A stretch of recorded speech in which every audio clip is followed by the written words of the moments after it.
Welcome to our first Traders Brawl podcast. EP1. EP1, that's right. I'm Adel Burton. I am the host. So I'm Rahul Warrior, and I'm also the co-host of this podcast. You know, you and I, we've been talking about creating a podcast that combines fitness with Web3. Yeah. Which at the moment doesn't exist in nobody does this. Nobody does this. We will bring the finest content regarding gym, financial freedom with fitness. There are people I've met at yacht parties and other events I've been to. I've seen them to be quite DeGens side and also very, very buff. Yeah. I'm like, wow, okay, so you can make it work. You're a hidden gem. Yes. And we want to interview these kind of people. I think health is wealth. We need to affirm that in this podcast. When did you get into fitness? Fitness, it started, I think I was in when I was 19. When I was 19, I was going through a phase where, any teenager would want to look good. You just wanted to attract the opposite sex for sure. Yeah. I was very, very thin. I could see my rib cage. I started watching YouTube, fitness influencers, Jeff Side, other folks. I was motivated by seeing that. I remember my dad was also into fitness, but thing is, his body type was completely different from mine. He was already a fat guy, a buffed guy. I was skinny. So he was giving me this negative vibes if you stop gym, you'll get fat. Because he was like that. He got fat after stopping gym. Makes sense. That's not my case. I'm already an ectomorph. Ectomorph is someone who's having a very lean muscle mass. You don't have much fat in your body. So I was okay, I'll go to the gym. Then I kind of got involved being regular, and then I started also looking at videos how to work out. You saw how the ladies were looking at you and you were like, ooh, I should do more of this weightlifting. Yeah, it was crazy. Nice. I love how I got the gains, I could feel it when I was sleeping. Next day I look up the mirror, I'm like, damn, something's changing. Yeah. I feel fresh. The change of diet. To be honest, I had a mass gainer, so I was 65 kilos, and then I took this mass gainer, and then within in a span of months, I started getting a little bit bigger in a way. Nice. I got into fitness kind of for the ladies, going through puberty and adolescence period. There was a time where you wanted to be attractive, and I thought the best way was to work out, take care of yourself. It became less about the ladies and more about me, because personal growth, it also improves your personal growth. Over time now, it builds your confidence. Being in Dubai right now, I have no time for ladies. The reason I go to the gym is to let out steam. And also for the endorphins effect. It feels really relieving. I want to ask you, which is your favorite body part to train? It may look the case that I do a lot of upper body. My favorite is legs. Legs. Because of the sensation it gives you. Yeah, for sure. I don't know about you, but for me, when I do a leg exercise, the sensation is... You get that post-traumatic... That rush.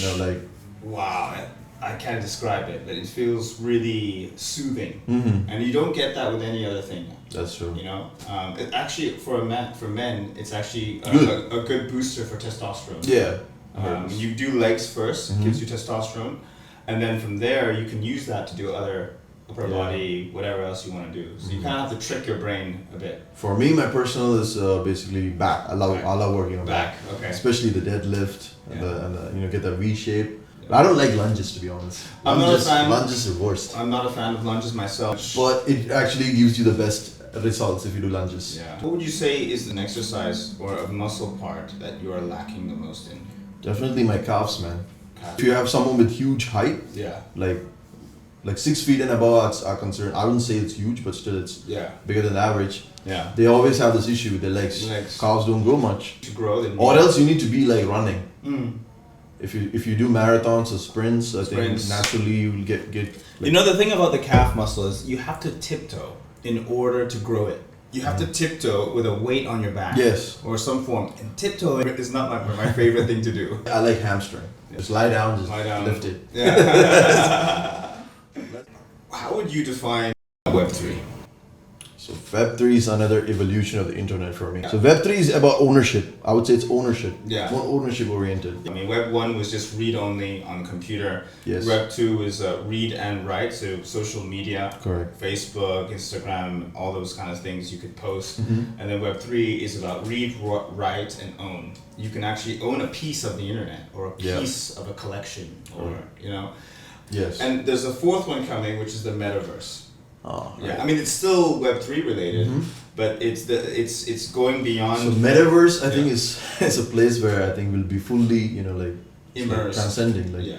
We might not be having a physical, thing anymore. So representation. Some of the use cases of the metaverse we're seeing is, for example, in medical education, being able to perform a surgery on either an animal or a human being. You can visualize how that would look like in the metaverse. Okay, simulation. Simulation, exactly. Yes. But a more immersive simulation. Rather than seeing a video being played at you, you're actually in the room. You're wearing the clothes. But I have a question. Yeah. So wouldn't too much metaverse kind of trick your brain, alter your reality if you get too much into it? Yeah. That's the question I feel. If graphics become so good, the graphical representation of the metaverse, we might not know what is real anymore. We may not. Well, the only way to know is to take off the VR headset, right? Like you can't procreate in the metaverse. That's true. There's certain things you have to know your boundaries. There are limitations. Yeah, what can be an issue is addiction. Addiction to the metaverse. Addiction to this avatar self of you. That's not you. That's just a persona you're putting it over there. And you can also fake it there too. Yeah. When did you get into crypto? I started in 2015, 16, 17 that time. Of course I knew about Bitcoin back then, but like anyone would say, they would think it's a scam, yeah? Who buys this shit? It's like it's a digital thing, it's invisible. The idea behind putting money into that wasn't, it never occurred in my head, should I actually put it? Nor did I have funds. I was also in college, just getting my first job, so I wasn't sure how to put money in that. I was introduced to some tokens, but other than crypto, there was something called U token, which was introduced by my friend's friend actually. But there he gave me the concept of a digital coin. So that was the first coin I got introduced.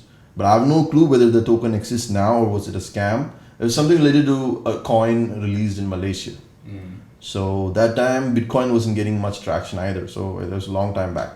Right. I did buy some small amount of Bitcoin back then too, but in an Indian exchange, and they had some issues with the government and they had to shut down. My money was stuck there. So before they were going to withdraw their operation, they gave a note, like an email to the investors. Kindly pull your money out before this date, or else you might lose it. Even though it wasn't much money, I thought why simply donate money like that? Just take it back. I just sold it, and that time it was bear market too. Bitcoin was dropping from peaking at 17,000, it was dropping 9,000, 8,000. In 2018, 19, again Bitcoin breaking out of the previous highs, made history. Now it's not just about crypto price; it's a community thing.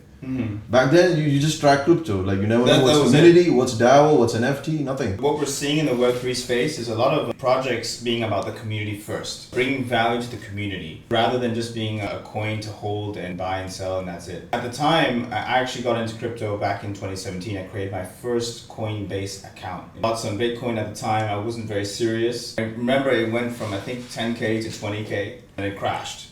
So did you sell during the bull run or when it was dropping? I remember I sold before it hit 20K. I was a student at the time.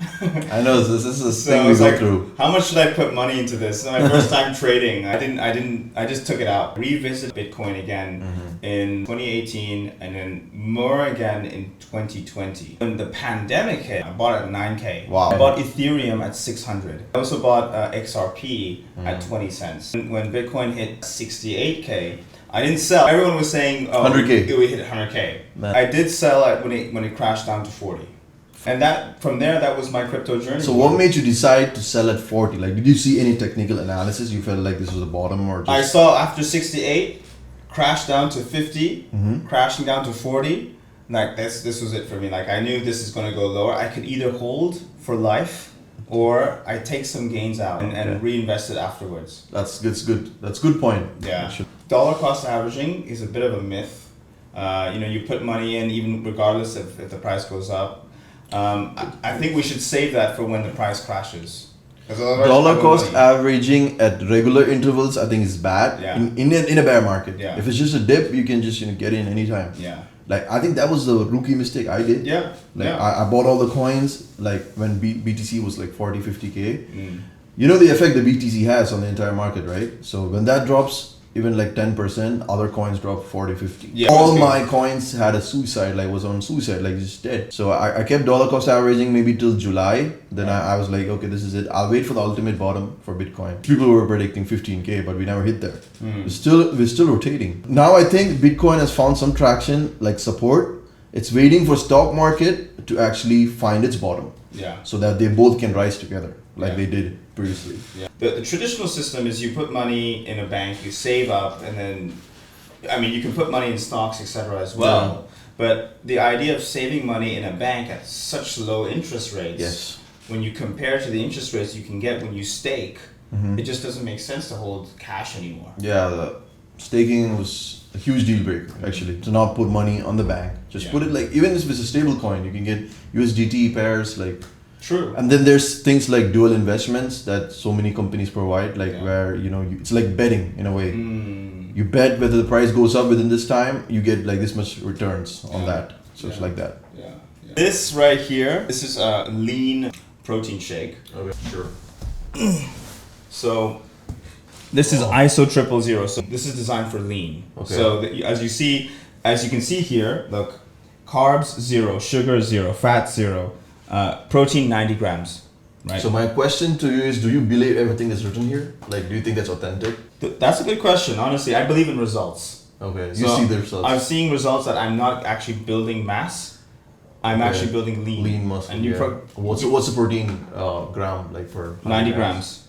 90? 90. 90 per 100 gram? No, hold on. For one scoop. Yeah. It is 27 grams. Okay, I have a similar one. And you know why I like this? Because gluten-free, lactose-free, soy-free, cholesterol-free. I'm lactose intolerant, Yeah, that's intolerant. So that's why I take this. Protein powders, some people have this issue. And if you smell this, try it. I don't know. Beep. Oh, nice. Yeah, it's pretty awesome. Chocolate? Yeah, this one is actually cookie gourmet chocolate. That's different. I think you have BCAA. That's right. I got my BCAA right there. So BCAA is I use it during workout. It gives me a boost as well as recovery. All right, you put it in the water. I put it in water only. Okay. Now I mix that with pre-workout. The pre-workout stuff is basically just caffeine. Lots of caffeine and it's like a stimulant, so it really gets you moving. You should try it sometime, really. I never tried pre-workout, but I used to do like BCAA. It's like glutamine in a way. Yeah. So I put in the water, and then for like intense workouts, like let's say legs, I think that really helps. Yeah. Because you lose a lot of water, like sweat. So I combine those two together, and I get a really big boost. But these days I'm having a side effect. I don't know why. I'm getting like pimples behind my back. I looked it up on the internet. They're saying it could be due to the protein, so I think I might change. Although I use Optimum Nutrition. Oh. But maybe it's just that I need to drink more water. I think so. So when you pick your supplement, you need to see whether you have side effects. So many people make that mistake and they might get adverse side effects. I mean, mine is okay, it's just a pimple, but some people get something bad. No. So why do you choose this supplement, like in particular? Well, to be fair, for me, it was just a case of convenience. I saw a store. It had all the things in one place in Dubai Mall. I took it. Another thing I use is creatine. The creatine is good. Does your body already have creatine? Your body does produce it, and it does get produced by certain foods, but you need more. Okay. Yeah, for the level of workouts that you're doing, you need more. So creatine helps with building mass, actually. More like building the bulge, because it's just basically adding water to it. Looks like it's off the illusion. That all the pumps that we get is basically water. Muscle. Yeah, nothing That's more. the thing. Yeah. People think it's actual muscle, but actually it's... Let's drink some. Yeah.